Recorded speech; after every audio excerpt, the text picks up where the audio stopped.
back, everyone. I'm Steven from C's Propagation Corner, and today I will be pruning some of my bigger houseplants. I got my peace lily here and my money tree. So I'm gonna start with my peace lily. I already did a video on how to trim and how to prune your money tree if it's getting a little bit out of control like mine was. So there's a video on that.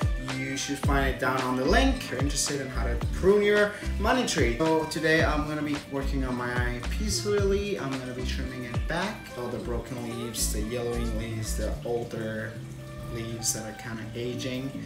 They're not really going anywhere unless you cut them off. It's gotten pretty big. It's gotten a little bit out of control.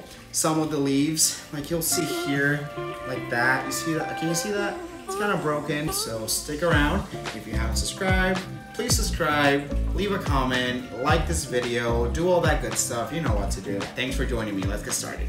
Let's cut it back.